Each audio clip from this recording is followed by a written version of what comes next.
All right, how's it going, y'all? Just a reminder, this is PubMeeple's, not mine. This is my PubMeeple top 20 games or 20 through 11.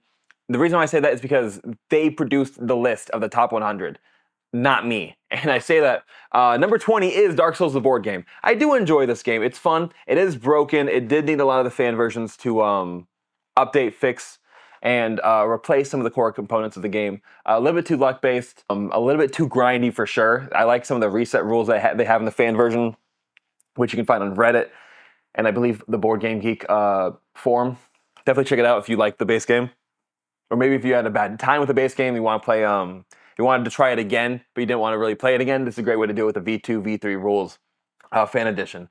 Dark Souls, the board game, is a dice rolling boss battler co-op game from the Dark Souls franchise. You'll die a lot of buying, a lot of trading cards, stuff like that. It's an enjoyable game, but I would not put it in my top 20, I believe, personally speaking. Number 19, we have Distilled, which, as I was just reminded, was my wife's number one board game. It still is her number one board game, which I got to actually talk to Dave Beck from Paperson Games, who published Distilled a little bit ago at Gamma. It was a fun time. He's a great guy. I got a selfie with him. We did not play with the second mini expansion. We've only played with the Africa mini expansion, the Kickstart promo cards and all that fun stuff. I like it. It's a good game. Maybe top 20 for sure. I don't know if it would be this low in my top 20. It might be a little bit higher. But I would say it's definitely in my top 20. So this one's more of an accurate pick for me for sure. Number 18, Rolling Realms Redux, which is also just Rolling Realms. I just put all the Rolling Realms into this pick. This could be top 20 for sure. Stonemaier Games, if you don't know, has a fun promo game where essentially he has one card for all of his games that he creates at Stonemaier Games. And Rolling Realms Redux is specifically a standalone expansion for all a bunch of games he did not publish, but he has like some promo cards from them as well. You pick three, you roll two dice, you put one die into one card, another die, another card, you get some other stuff to mitigate the dice rolls, maybe utilize dice a little bit differently. And after 9 rolls, whoever has the best score of the 3 cards wins, because everyone's using the same 3 cards. I enjoy it. It's a fun game. It is an interesting experience. Light still feels like a good roll and write.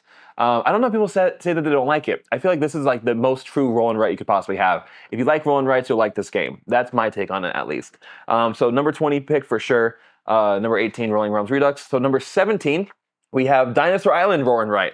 Now, if you can't tell, I do like roll and writes a good amount. But I believe these two are the only roll and writes on my top 20 at all, which is very surprising. But Dinosaur Island Roll and Write, I do enjoy. It's not the same as Roar and Write. This is Roar and Write. It is a dice placement roll and write game, which I don't think I've ever lost in. Great game, very thinky, very thinky.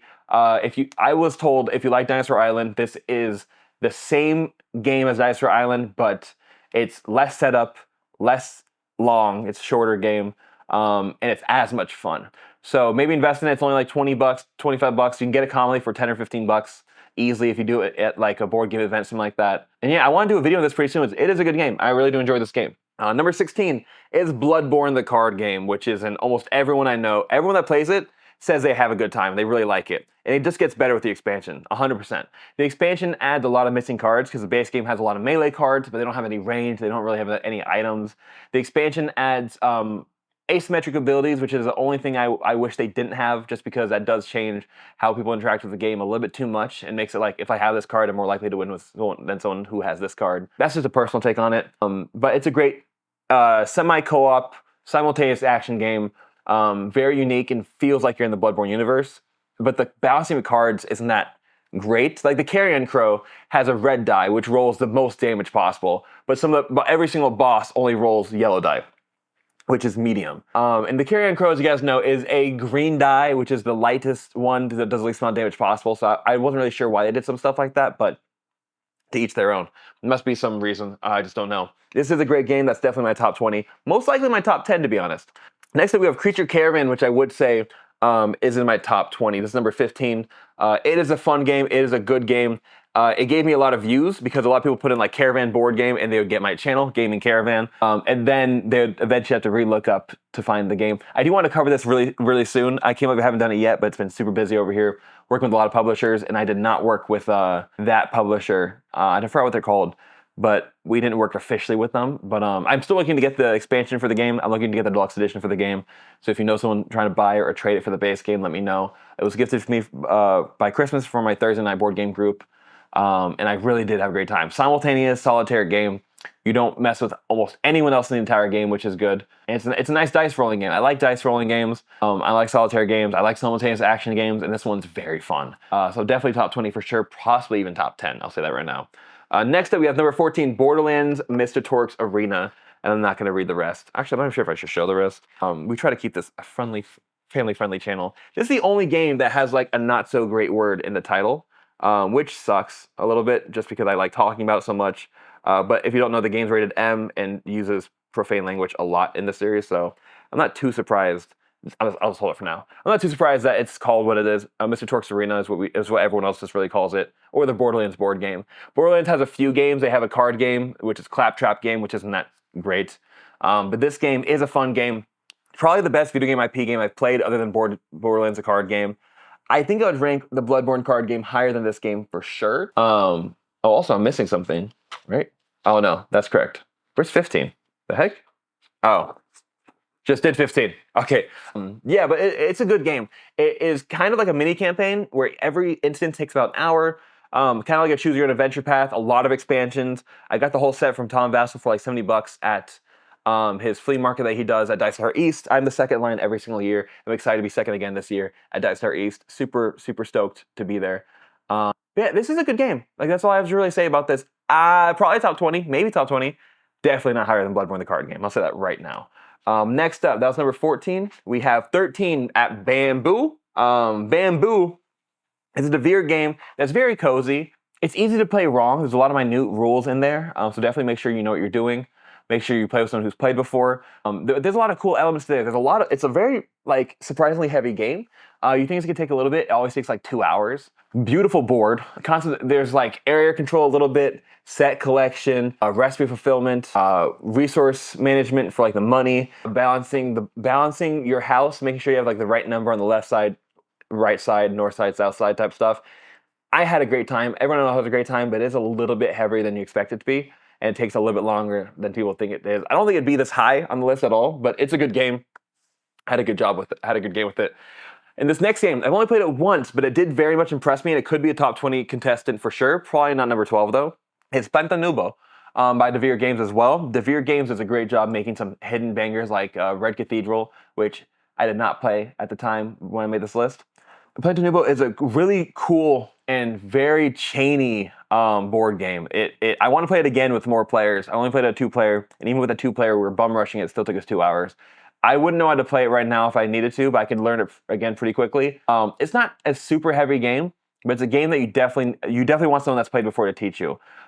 There's ways to interact with the players in minor ways. It's a very cool engine building game, and a lot where like this triggers this, allows you to do this, allows you to do this, allows you to do this.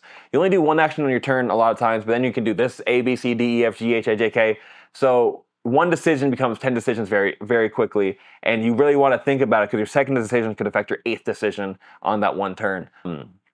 So it's heavy, and our one time doing it with 2 players took about like 4 hours, something like that. Maybe 2 or 3, but it took a long time, and we were baffled by it.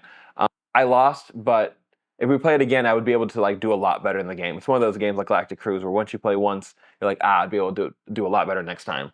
Had a great time with Plantanubo. Devere Games is one of my safe companies where like I like almost everything by them. I'm excited to play Transgalactica. Haven't played it yet, but I'm really looking forward to playing it. And the last game in this video, before our top 10 video, and for the record, if you came this long, make sure to check out Sockpile, which is on Kickstarter right now until June 15th.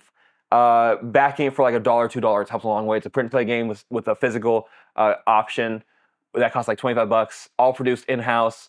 We're trying to hit $1,000. We're so close to, we're like almost 900 right now. Definitely check out and support while you can. Description, link in the description or in the comments below. And yeah, check that out. And the last game will be Red Rising. Red Rising could be a top 20, but it's been a while. It's a great game. I want the deluxe version of this game. It's a Stonemaier game, which it's another safe company where I like almost everything they come out with. Red Rising is one of the first games that I played when I came to the industry, where I won my first game by a landslide, but It's based on the book series apparently. Like I need to read the books. But it's a game where only the cards in your hand matter at the end of the game. You'll start with like 6 cards in your hand, and the way you play is you're going to play a card from your hand somewhere on the board and then pick one up. You almost always have the exact same amount of cards in your hand, but you can do some small things to affect other players, to affect yourself, to increase it by a few or decrease it by a few. And then each card has a scoring condition on it where it's like, this card's worth 5 points if you have 2 purples in your hand. And this purple's worth 20 points if you don't have a yellow in your hand. So they can interact with each other to affect scoring in different ways. You really want to increase your average scoring. Few things score at the end as well, and are the things that end the game, like if you have certain levels on your spaceship track or the diplomacy track or crystal track, whatever it might be. So it's a very involved game. I like it a lot. The art's pretty cool. I don't get the theme. I really don't understand the theme whatsoever, but I do enjoy the game very much. So it's a strong pick for number 11. Might still be in my top 20, I'll say that much. So this one might be closer to being accurate than some of the other ones. But that's everything for this video. Make sure to subscribe if you want to see my top 10 coming up very soon. But that's everything for today. Peace, have a great day, God bless. Make sure to check out Stockpile at the Kickstarter page below, and I hope to see you at the table soon.